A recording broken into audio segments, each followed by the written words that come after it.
Pelo sinal da Santa Cruz, livrai-nos Deus nosso Senhor dos nossos inimigos, em nome do Pai, do Filho e do Espírito Santo. Amém. Meu Senhor e meu Deus, creio firmemente que estás aqui, que me vês, que me ouves. Adoro-te com profunda reverência. Peço-te perdão dos meus pecados e graça para fazer com fruto este tempo de oração. Minha Mãe Imaculada, São José, meu Pai e Senhor, meu anjo da guarda, intercedei por mim.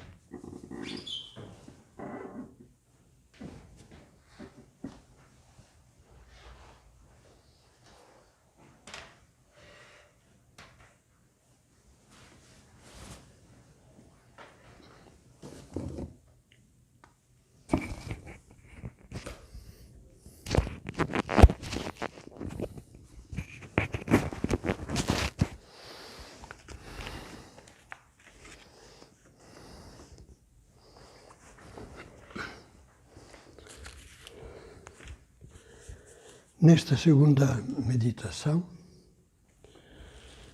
nós vamos fixar o nosso olhar em dois amigos sinceros de Cristo, que na hora H falharam. E com isso descobriram que a sua amizade não era uma verdadeira amizade. Essas duas figuras são Tomé e Pedro, dois dos apóstolos.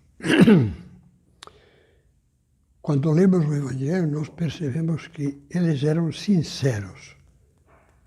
Assim como Judas escondia o jogo e já tinha a traição aninhada dentro do seu coração, esses dois, como os outros, não, eram bons, sinceros, de coração generoso. Ambos tinham, sem dúvida, um afeto grande por Cristo. Estavam cativados por Ele. Por isso, e pela graça de Deus que receberam, deixaram todas as coisas, a sua família, todas as coisas materiais, dispostos a seguir Jesus onde quer que Jesus fosse. Deixando todas as coisas, diz o Evangelho, eles o seguiram. Ambos se sentiam capazes, sinceramente, quer dizer, entrando dentro de si, eles se sentiam capazes de dar a vida por Jesus. Tomé, nos últimos tempos, antes da paixão, Jesus se retirou a um lugar afastado junto com os apóstolos, porque já sabia que os príncipes dos sacerdotes tinham dado ordem de se entrasse em Jerusalém que o prendessem. E àquele lugar afastado, um dia chegou um mensageiro com o seguinte recado: Marta e Maria me pediram que te dissesse: aquele que tu amas, lendo o texto grego da Bíblia, o teu amigo está doente. Era Lázaro, o irmão de Marta e Maria. Como é bonito, que em vez de dizer Lázaro está doente, ele entenderá. Vindo daquela casa que era como um lar para Jesus, onde eram amigos. Aquele que é o teu amigo está doente. E os apóstolos estranham que Cristo se deixe estar lá onde se encontrava e demore 2 dias a dirigir-se a Betânia, já praticamente a caminho de Jerusalém. Betânia estava tão próxima de Jerusalém que bastava descer o Monte das Oliveiras e atravessar o torrente Cedrão e entrar em Jerusalém. E então, quando se dispõe a partir, Jesus diz: Lázaro morreu. Por vossa causa, alegro-me de não ter estado lá para que creiais. Jesus sabia o que ia fazer, a ressurreição de Lázaro. Mas vamos para junto dele. Então, Tomé, cujo nome significa gêmeo, disse então aos outros discípulos: vamos também nós para morrermos com ele. Quer dizer, não há a menor dúvida da sinceridade com que Tomé se dispõe a dar a vida por Cristo. E a mesma coisa, não há a menor dúvida da sinceridade que teve Simão Pedro quando, na Santa Ceia, Jesus anunciou que ia para a casa do Pai. Ele disse: Simão Pedro, Senhor, para onde vais? Respondeu-lhe Jesus: não podes seguir-me agora aonde vou, mas me seguirás mais tarde. Pedro lhe disse: Senhor, por que não te posso seguir agora? Darei a minha vida por ti. E era verdade, estava disposto. Jesus lhe respondeu: darás a tua vida por mim? Em verdade te digo, um galo não cantará sem que me renegues 3 vezes. E assim aconteceu. Aconteceu que quando chegou o momento da prova, a fé dos apóstolos se revelou fraca. E é uma lição para nós. Nos dá ânimo quando percebemos que a nossa fé é fraca. Porque então nos damos conta de que é preciso alimentá-la, aumentá-la, aumentar a nossa oração, aumentar a nossa recepção dos sacramentos, da confissão, da Eucaristia. O que tinham? Vamos continuar focalizando esses dois apóstolos. O que tinham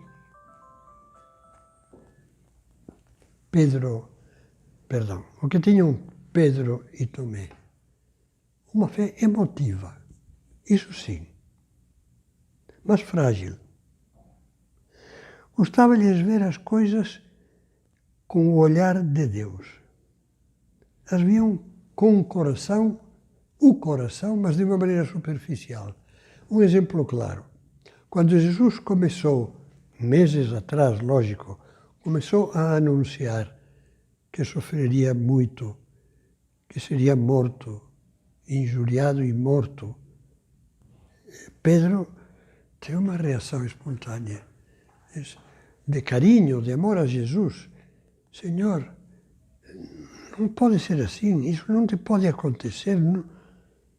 E a reação de Jesus desconcerta, porque, sabendo que Pedro era um homem bom, Jesus lhe diz: vai para trás, Satanás. A mesma coisa que Jesus tinha dito ao demônio quando foi tentado antes de começar a vida pública, naqueles 40 dias que passou no deserto. Para trás, Satanás, porque os teus pensamentos não são os de Deus, mas são os dos homens.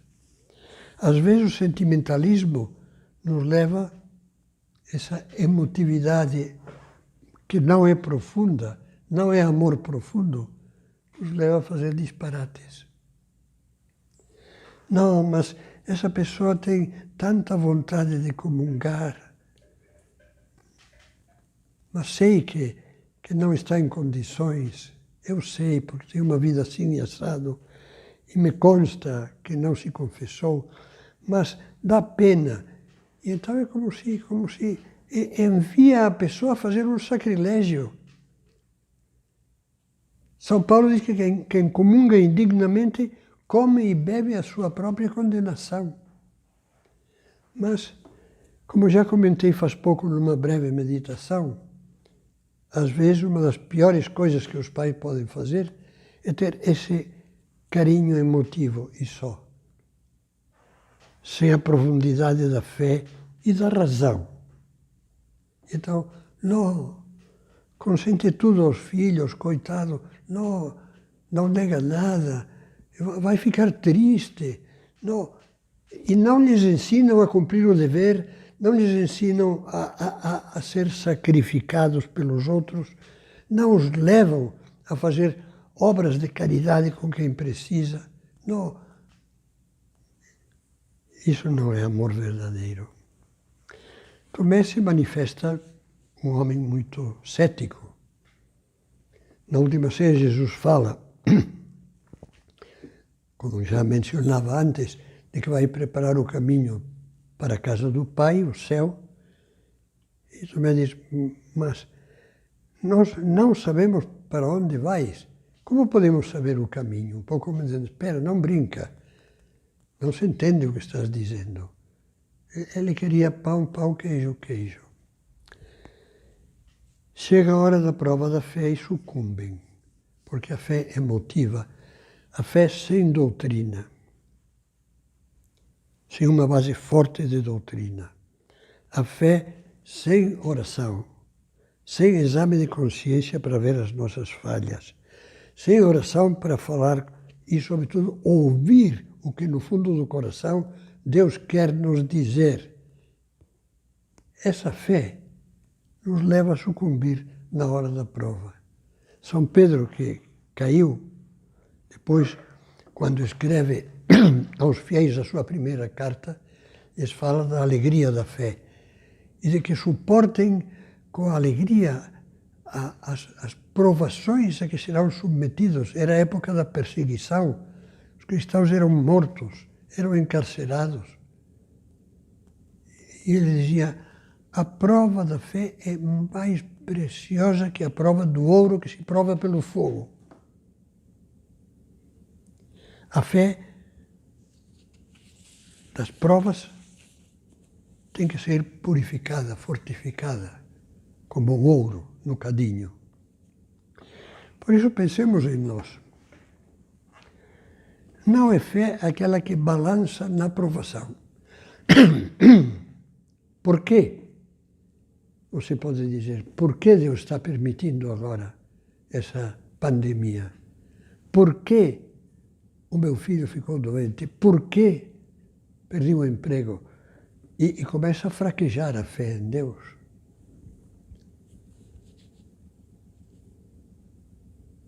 Não é fé aquela que não nos satisfaz, entre aspas.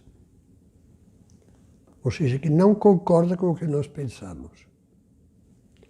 Quando o Evangelho ou o magistério autêntico da Igreja diz isso certo, isto errado, às vezes nós o discutimos porque não concorda com o que eu penso. Não concorda com o que eu penso sobre a sexualidade, não concorda com o que eu penso sobre o trabalho profissional, sei lá, o relacionamento com os outros. É uma fé que se quebra e nos faz cair.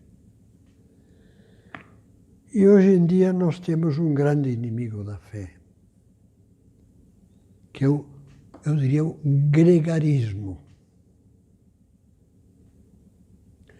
O gregarismo é o que faz que um rebanho de bois, de vacas, todos se juntem e vão como um rebanho, exatamente. As ovelhas vão todas atrás do pastor e se alguma se desgarra, apanha.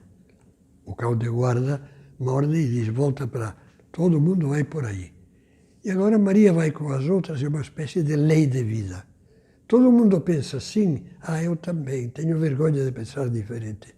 Todo mundo diz que não tem problema nenhum, isto ou aquilo, que a igreja está atrasada, que a moral da igreja está mumificada, que não sei o quê. E todo mundo quer ser moderno e todo mundo caminha junto para a beira do poço para se jogar no poço. Essa covardia de se deixar dominar pelo ambiente, essa falta de fé e de caráter, ou melhor, essa falta de caráter também acaba estragando a fé que muitos tinham ou poderiam ter.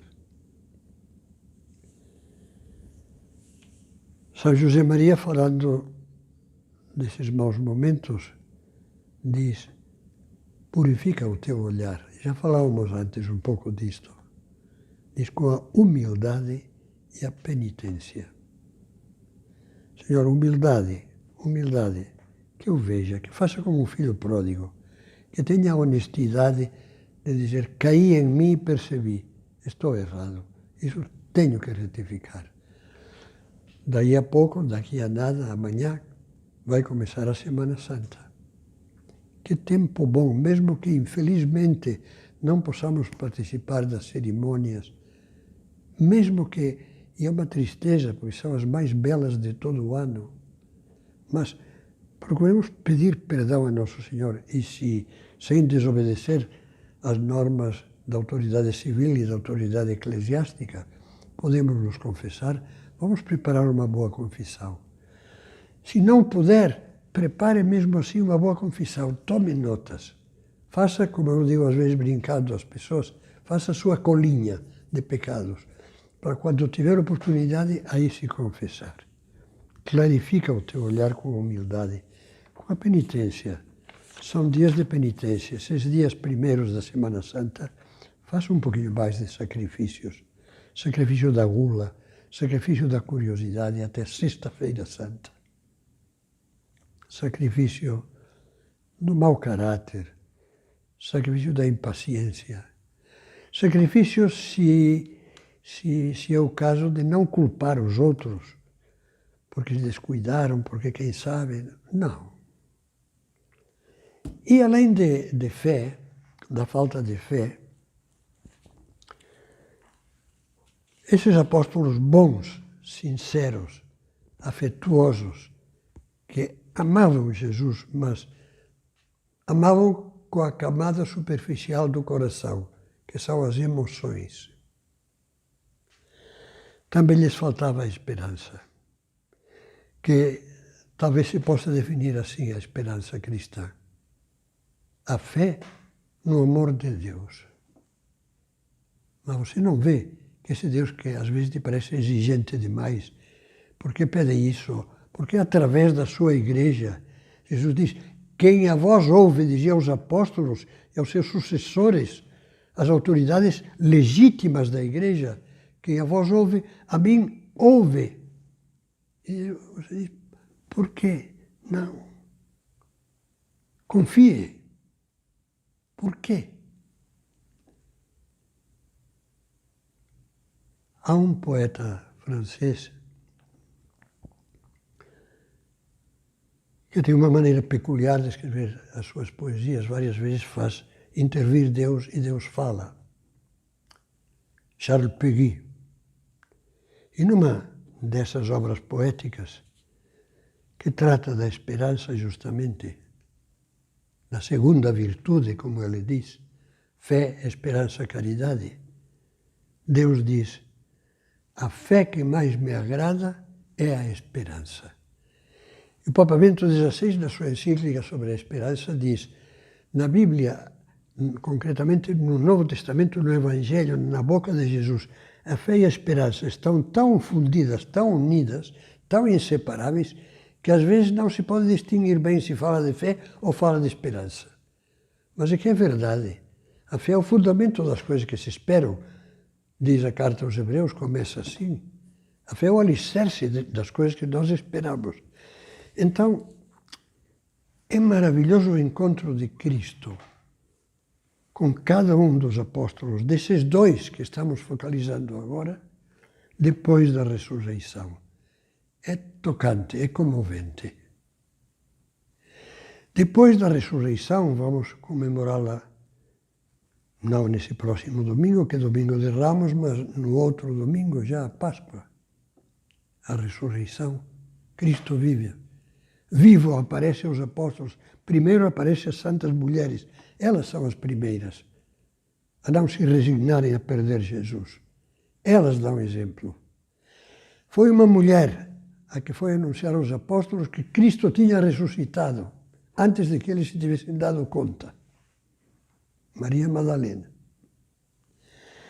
E nesses dias das aparições de Cristo ressuscitado, é comovente ver como Jesus não recrimina nada a ninguém. O Evangelho diz, quando prenderam Jesus morto, todos o abandonaram. Como fazemos você e eu, que abandonamos Jesus nesses momentos em que as coisas nos custam um pouco mais. E perdemos de vista que estamos num mundo confuso. Eu estou tratando disso no livro que está no prelo agora. que tem um título que muitos não entenderão, só entenderão quando o lerem, que se chama A Batalha de Lepanto e a Nossa. E tem uma espécie de subtítulo que fala Atitude em face da crise dos valores. Estamos num mundo em que a crise dos valores é evidente. Evidente. E esse mundo precisa de gente de fé forte. Não pode ter aqueles que vão meio duvidando, que tem um pé em cada canoa. Eu me lembro numa eleição, faz muitos anos, devia ser, sei lá, 60, 70, não sei dizer. Na televisão, preto e branco, apareciam candidatos. E aparecia, não estou fazendo política, estou fazendo, em todo caso, piada. E apareceu Jânio Quadros e falando do seu oponente, candidato a governador de São Paulo, dizia, ele tem um pé em cada barca e quem tem um pé em cada barca, rachar-se-á. A típica expressão Jânio Quadros, rachar-se-á. Pois eu lhe digo a mesma coisa, não sou nem partidário, nem não partidário, nem quero saber de política, nem é questão de política que deve tratar um padre. Porque se fala de política, desculpem a expressão, o padre se emporcalha. Mas vou usar a mesma expressão. Essas pessoas que têm um pé num lado e um pé no outro. Eu creio em Cristo, eu creio em Nosso Senhor, mas eu não admito a confissão, confessar um padre, não admito. Já está. Um pé num lado, um pé no outro. Eu não acho que se deva confessar antes de comungar, porque o padre de tal lugar e de tal outro... Olha, os padres não somos infalíveis. Quem nega que um padre, mesmo de boa vontade, pode se enganar? Pode ter estudado num seminário que lhe criaram confusões na cabeça. Mas temos o catecismo da Igreja Católica que nos diz exatamente como as coisas são e nos dá o roteiro seguro. Estava falando de esperança. Depois da ressurreição, Cristo não recrimina ninguém, Cristo não censura, Cristo é só alegria, dá paz. Não só a saudação de paz formal, o shalom, mas lhes diz, a minha paz vos dou. Essa paz que, como ele diz, leva a uma alegria completa. E quando Jesus, depois da ressurreição, encontra Tomé, o que faz? Vamos pegar o capítulo 20 do Evangelho de São João. Um dos 12 está falando da aparição de Cristo no próprio dia da ressurreição aos apóstolos reunidos no cenáculo. Um dos 12, Tomé, nome que significa gêmeo, não estava com eles quando veio Jesus. Os outros discípulos então lhe disseram, vimos o Senhor. Mas ele lhes disse, se eu não vir as suas mãos e nas suas mãos o lugar dos cravos, e não puser meu dedo no lugar dos cravos, na ferida dos cravos, e minha mãe no seu lado, no peito aberto por uma lança de um soldado romano, não acreditarei. 8 dias depois, a igreja lê este evangelho na 8ª da Páscoa. 8 dias depois achavam seus discípulos de novo dentro de casa. E Tomé com eles. Jesus veio estando as portas fechadas. Pôs-se no meio deles e disse, paz a vós. Disse depois a Tomé, põe o teu dedo aqui e vê as minhas mãos. Como se nós estivéssemos vendo. Jesus, com bondade, com um sorriso, dizendo, vem cá, olha. Como diz a você, como diz a mim, como diz a nós quando fraquejamos. Vem aqui, olha, põe a tua mão, perdão, na ferida. E a tua mão também, o teu dedo. Estende a tua mão e põe-na no meu lado e não sejas incrédulo, mas acredita.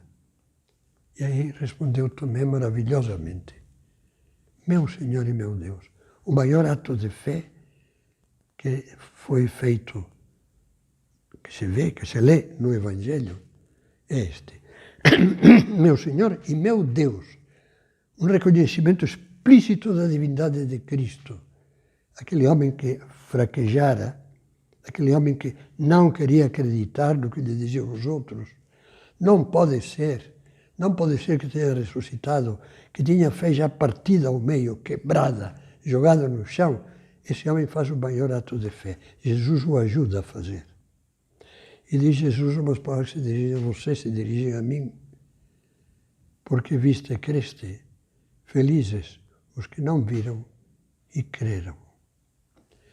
E vamos ver outra cena de Jesus ressuscitado com Pedro. Provavelmente você já a leu, a meditou muitas vezes. É deliciosa. É a última aparição de que fala o Evangelho de São João. Estavam na Galileia, onde Jesus os tinha convocado, que fossem a Galileia, ao norte, e não vou descrever toda a cena, que é longa. E, de repente, Pedro, fazia dias que Jesus não ia ao encontro deles, disse, bom, vamos trabalhar, vamos aproveitar o tempo. Eu acho que Pedro nos diria agora isso a nós. Vocês estão ainda de quarentena, vamos aproveitar o tempo. Não brinca, faça um horário. A tal hora tal coisa, a tal hora tal outra, hora de ajudar, fazer. Usar os meios audiovisuais para ajudar os outros, para fazer-lhes sentir a nossa companhia, fazer-lhes sentir o nosso carinho também. E Pedro foi pescar, e vários deles o acompanharam. Não pescaram nada. E ao amanhecer apareceu Jesus, mas eles não o reconheciam, era lá naquele lusco-fusco do amanhecer. Apareceu à beira do lago. Rapazes, vocês têm alguma coisa para comer? Eles responderam, não. Lançai a rede à direita do barco e encontrareis. E aí a lançaram. O Evangelho diz que apanharam exatamente 153 peixes grandes. Esse número 153 deu muito trabalho ao Santo Agostinho. Quando comentava este Evangelho, ele tentava descobrir o significado místico destes números. Eu confesso que não tenho interesse, porque acho que não há nenhum significado místico. Simplesmente foram muitos e eles os contaram para depois poder dizer aos outros, olha, pescamos depois de uma noite inútil, em que nós não conseguíamos nada, com Jesus guiando-nos, nós conseguimos 153, imagina, 153, nada menos. E além disso, grandes, gordos.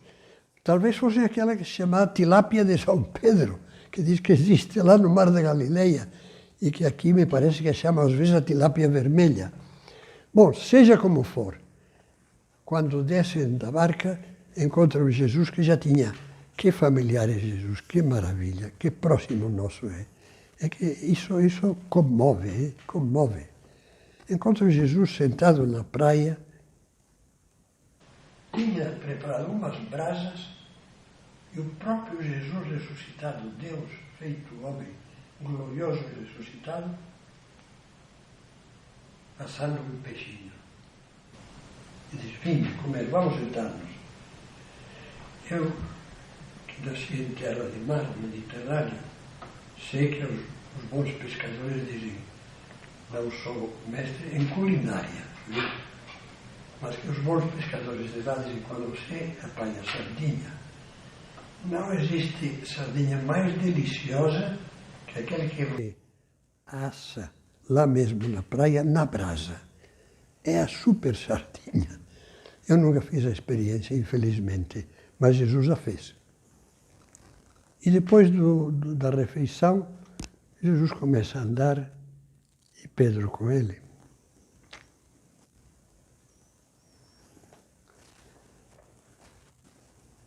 E o diálogo entre eles também é tocante.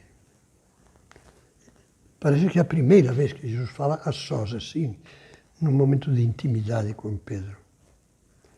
E você que acha que vai dizer, Pedro, você me negou 3 vezes.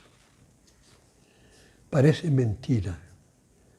depois da confiança que eu coloquei em você, fazendo de você a pedra fundamental da minha igreja, o Papa, o Bispo de Roma. Que bonito é pensar, que sensacional é pensar que se verificou plenamente, arqueologicamente, que exatamente embaixo do altar da Basílica de São Pedro de Roma está o túmulo de São Pedro. É uma mensagem de Deus.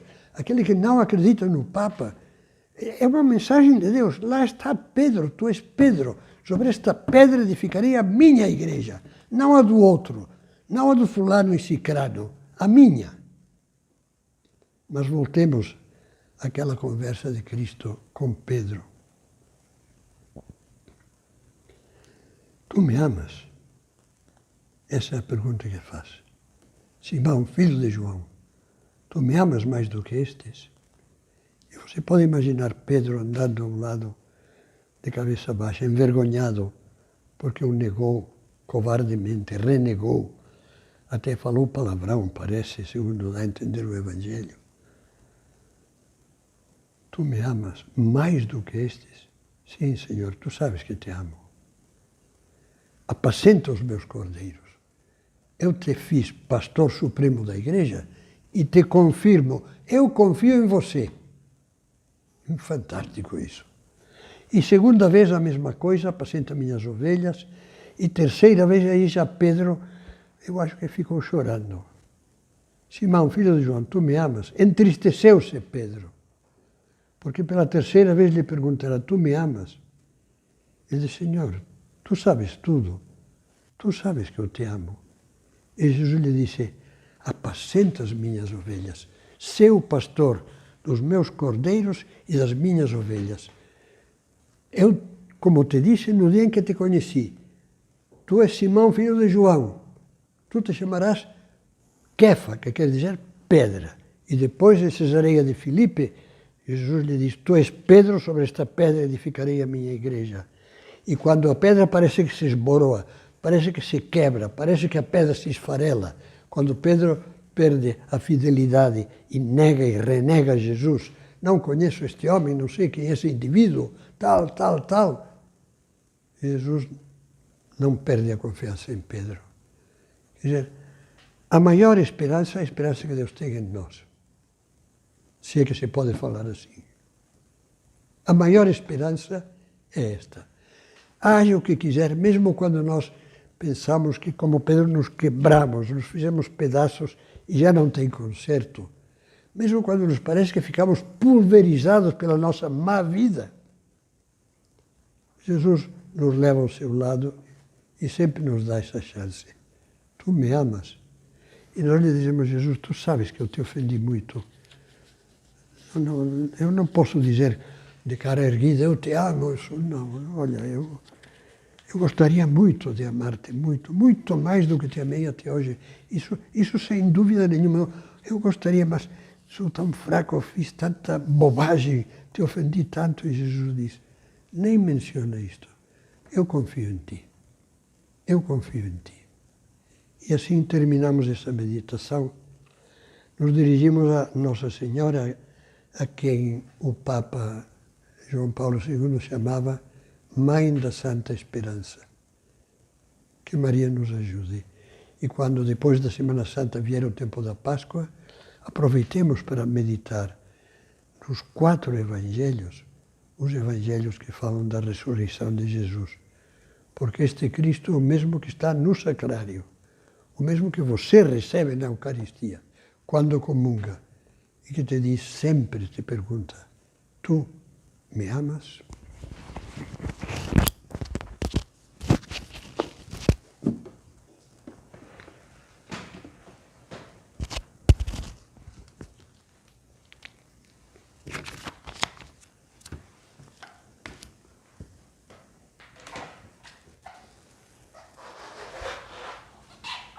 Dou-te graças, meu Deus, pelos bons propósitos, afetos e inspirações que me comunicaste nesta meditação. Peço-te ajuda para os pôr em prática. Minha Mãe Imaculada, São José, meu Pai e Senhor, Meu anjo da guarda, intercedei por mim.